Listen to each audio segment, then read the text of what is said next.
2 সূরা বাকারা। দয়াময় মেহেরবান আল্লাহর নামে।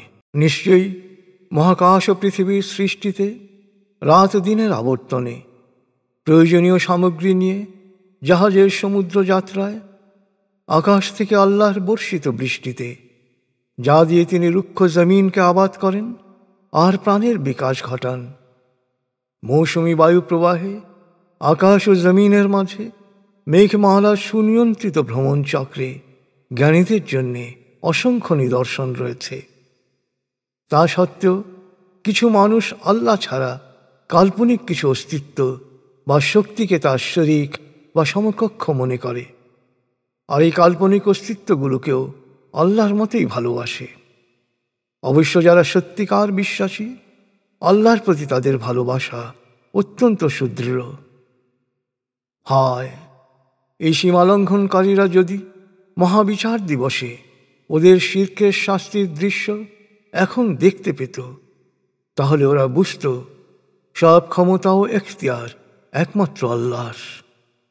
নিশ্চয়ই আল্লাহ শাস্তি দানেও অত্যন্ত কঠোর।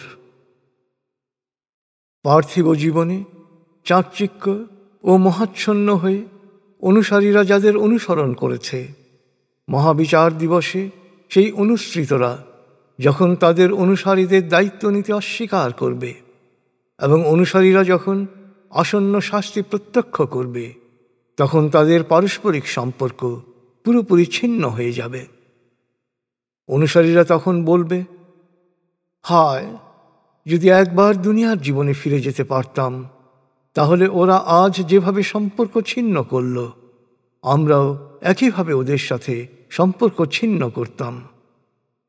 আল্লাহ ওদের সকল কৃতকর্ম ওদেরকে এমন পুঙ্খানুপুঙ্খ রূপে দেখাবেন যে ওরা শুধু পরিতাপ করতে থাকবে, কিন্তু ওরা কখনো জাহান্নামের অগ্নিকুণ্ড থেকে বেরোনোর পথ পাবে না। হে মানুষ, দুনিয়ায় যা কিছু হালাল ও ভালো তা তোমরা আস্বাদন করো, কিন্তু শয়তানের পদাঙ্ক অনুসরণ করো না। নিশ্চয়ই শয়তান তোমাদের প্রকাশ্য শত্রু। শয়তান তোমাদের সবসময় অন্যায় ও অশ্লীলতায় প্রলুব্ধ করবে, এবং তোমরা সঠিকভাবে জানো না আল্লাহ সম্পর্কে এমন সব কথা বলতে প্ররোচিত করবে। যখন সত্য অস্বীকারীদের বলা হয়, আল্লাহ যে বিধিবিধান নাজিল করেছেন তা অনুসরণ করো, তখন ওরা বলে, না, আমরা আমাদের বাপ দাদাদের বিশ্বাস ও রীতিনীতিকেই অনুসরণ করব। যদি ওদের বাপ দাদারা সহজাত বিচার বুদ্ধি প্রয়োগ না করে থাকে এবং সত্য পথ থেকে বঞ্চিত থাকে, তারপরে কি ওরা সে পথে চলবে? যারা সত্য অস্বীকার করে তাদের উপমা হচ্ছে এমন এক প্রাণীর, যাকে যত কথাই বলা হোক, সে কিছু শব্দ বা আওয়াজ ছাড়া কোনো কিছুই শোনে না, বোঝে না। সহজাত বিচার বুদ্ধি প্রয়োগ না করায় কার্যত ওরা বধির, বোবা ও অন্ধ হয়ে গেছে, তাই ওরা কিছুই বুঝতে পারে না। হে বিশ্বাসীগণ, তোমরা যদি শুধু আমারই ইবাদত করো, তাহলে আমি রিজিক হিসেবে যে ভালো জিনিস তোমাদের দিয়েছি তা থেকে আহার করো আর আল্লাহর শুকরিয়া আদায় করো। আল্লাহ তো তোমাদের জন্য শুধু মরা জন্তু, রক্ত, শূকরের মাংস হারাম করেছেন। অবশ্য আল্লাহ ছাড়া অন্য কারো নাম নিয়ে জবাই করা হয়েছে এমন সব প্রাণীর মাংস তোমাদের জন্যে হারাম করা হয়েছে, কিন্তু একান্ত নিরুপায় অবস্থায় বিধান লঙ্ঘন করার কোনো রকম অভিপ্রায় ছাড়া শুধু ক্ষুধা নিবৃত্তির জন্যে তা খেলে কোনো দোষ নেই। নিশ্চয়ই আল্লাহ অতীব ক্ষমাশীল, পরম দয়ালু।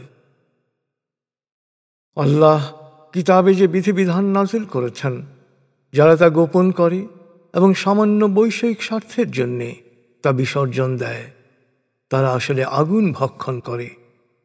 মহাবিচার দিবসে আল্লাহ ওদের সাথে কথা বলবেন না এবং ওদের এ অপরাধ ক্ষমাও করবেন না। ওদের জন্য অপেক্ষা করছে কঠিন পীড়াদায়ক শাস্তি। ওরা সৎ পথের বদলে ভ্রান্ত পথ আর ক্ষমা ও অনুগ্রহের বদলে কঠিন আযাব বেছে নিয়েছে। জাহান্নামের আগুনে পুড়তে ওদের কত না আগ্রহ।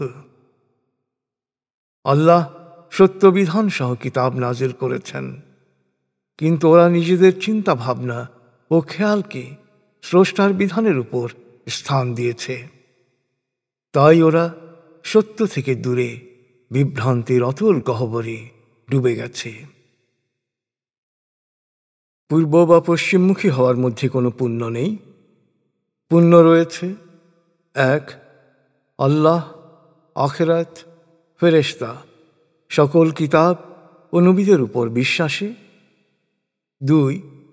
আল্লাহর সন্তুষ্টির উদ্দেশ্যে আত্মীয় স্বজন, এতিম মিসকিন, অসহায়, মুসাফির ও সাহায্য প্রার্থীকে সাহায্য এবং দাস মুক্তির জন্যে অর্থদানে। 3. নামাজ কায়েম ও যাকাত আদায়ের মধ্যে। 4. ওয়াদা রক্ষা, দুঃখ কষ্ট, বালা মুসিবত ও দুর্যোগে ধৈর্য ধারণ করায়। যারা তা করবে তারাই প্রকৃত সত্যানুসারী ও আল্লাহ সচেতন। হে বিশ্বাসীগণ, খুনের ব্যাপারে তোমাদের জন্য কিসাসের বিধান দেওয়া হয়েছে। খুনি স্বাধীন ব্যক্তি হলে তার কাছ থেকে, কৃতদাস হলে তার কাছ থেকে, নারী হলে তার কাছ থেকে, অর্থাৎ যেই খুনি হোক, খুনের কিসাস বা বদলা হিসেবে তাকেই হত্যা করা হবে। তবে খুনির প্রতি নিহতের ভাই বা আত্মীয়রা যদি কিছুটা সদয় হয়, তাহলে প্রচলিত ন্যায় নীতি অনুযায়ী খুনের প্রতিবিধান হওয়া উচিত এবং নিষ্ঠা ও সততার সাথে রক্তপণ পরিশোধ করা হত্যাকারীর অবশ্য কর্তব্য। এ তো তোমাদের প্রতিপালকের পক্ষ থেকে দণ্ডহ্রাস ও অনুগ্রহ মাত্র। এরপরও যে বাড়াবাড়ি করবে তার জন্য অপেক্ষা করছে কঠিন শাস্তি। হে বিবেক বুদ্ধি সম্পন্ন মানুষ, কিসাসের মধ্যে তোমাদের জন্য জীবন রয়েছে, যাতে তোমরা আইন লঙ্ঘন থেকে বিরত থাকতে পারো, আল্লাহ সচেতন থাকতে পারো।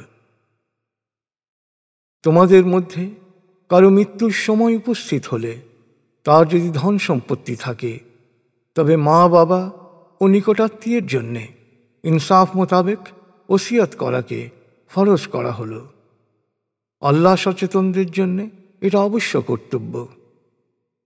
ওসিয়ত শোনার পর কেউ যদি এতে কোনো রকম পরিবর্তন করে, তাহলে পাপের দায়ভার পরিবর্তনকারীর ওপর বর্তাবে। নিশ্চয়ই আল্লাহ সব শোনেন, সব কিছু জানেন। তবে ওসিয়তকারী জ্ঞাতসারে বা অজ্ঞাতসারে কোনো অবিচার করেছে বা কারো হক নষ্ট করেছে এমন আশঙ্কা করে কেউ যদি বিষয়টি পারস্পরিক সমঝোতার মাধ্যমে মীমাংসা করে দেয়, তবে তাতে দোষের কিছু নেই। নিশ্চয়ই আল্লাহ অতীব ক্ষমাশীল, পরম দয়ালু। হে বিশ্বাসীগণ, তোমাদের উপর রোজা ফরজ করা হয়েছে, যেমন করা হয়েছিল তোমাদের পূর্বসূরীদের উপর, যাতে তোমরা আল্লাহ সচেতন থাকতে পারো। রোজা নির্দিষ্ট সংখ্যক দিনের জন্যে। কেউ অসুস্থ হলে বা সফরে থাকলে অন্য সময়ে সমসংখ্যক দিন রোজা রাখবে। আর রোজা রাখা যাদের জন্যে খুব কষ্টকর, তাদের সামর্থ্য থাকলে ফেদিয়া অর্থাৎ একজন অভাবগ্রস্তকে খাদ্য দান করা কর্তব্য। আর যদি কেউ আনন্দিত চিত্তে আরও বেশি সৎকর্ম অর্থাৎ বেশি সংখ্যক অভাবগ্রস্তকে খাদ্য দান করে, তবে তা তার জন্যে অতিরিক্ত কল্যাণ বয়ে আনবে। তবে রোজা রাখা তোমাদের জন্যে সবচেয়ে বেশি কল্যাণের, যদি তোমরা জানতে। রমজান মাসেই কোরআন নাজিল হয়েছে, আর কোরআন হচ্ছে মানুষের জন্য সঠিক জীবন দৃষ্টি ও সত্য পথের দিশারি এবং ন্যায় অন্যায়, সত্য ও মিথ্যা নিরূপণের নিরঙ্কুশ মানদণ্ড। অতএব এখন থেকে যারাই এ মাস পাবে, তাদের জন্য পুরো মাস রোজা রাখা অবশ্য কর্তব্য। তবে যদি কেউ অসুস্থ বা সফরে থাকে, তবে সে অন্য সময়ে সমসংখ্যক দিন রোজা রাখবে।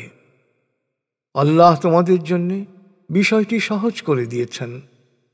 এ ব্যাপারে তিনি কোনো কঠোরতা আরোপ করেননি, কারণ তিনি চান তোমরা রোজার নির্ধারিত সংখ্যা পূরণ করো, সত্য পথ প্রদর্শনের জন্যে স্রষ্টার মহিমা বর্ণনা করো, যেন তোমরা শুকরগুজার হতে পারো।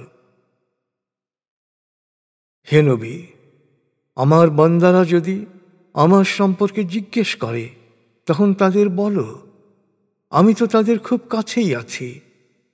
প্রার্থনায় আমাকে যে ডাকে আমি তার ডাক শুনি, তার ডাকে সাড়া দেই। তাই আমাকে বিশ্বাস করা ও আমার ডাকে সাড়া দেয়া, অর্থাৎ আমার দেয়া ধর্মবিধান অনুসরণ করা তাদের কর্তব্য। তাহলেই তারা সত্য পথে চলতে পারবে। রোজার রাতে তোমাদের জন্য স্ত্রী সহবাস বৈধ করা হয়েছে। তারা তোমাদের পোশাক আর তোমরাও তাদের পোশাক। আল্লাহ ভালো করেই জানেন যে তোমরা নিজেদের বৈধ আনন্দ থেকে বঞ্চিত করছ। তাই তিনি দয়া করে তোমাদের এই অতিরিক্ত কঠোরতা লাঘব করেছেন। এখন তোমরা স্বামী স্ত্রী রাতে একত্রে ঘুমাও ও আনন্দিত হও। রাতের আধার ভেদ করে প্রভাতের শুভ্র আভায় স্পষ্ট না হওয়া পর্যন্ত পানাহার করো, আর পুনরায় রাত না আসা পর্যন্ত রোজা রাখো। তবে মসজিদে ইতিকাফে অর্থাৎ সাময়িকভাবে সংসার বিচ্ছিন্ন হয়ে প্রার্থনা ও ধ্যানে নিমগ্ন থাকাকালীন স্ত্রী সহবাস করবে না। এই হচ্ছে আল্লাহর সুস্পষ্ট সীমারেখা। এভাবেই আল্লাহ তার বিধিমালা সহজ সুন্দর করে বয়ান করেন, যাতে তোমরা আল্লাহ সচেতন থাকতে পারো। হে বিশ্বাসীগণ, তোমরা একে অন্যের ধন সম্পত্তি অন্যায়ভাবে গ্রাস করো না, আর জেনে শুনে অন্যায়ভাবে অপরের ধন সম্পত্তির কিছু অংশ গ্রাস করার উদ্দেশ্যে বিচার কাজে সংশ্লিষ্টদের প্রভাবিত করো না।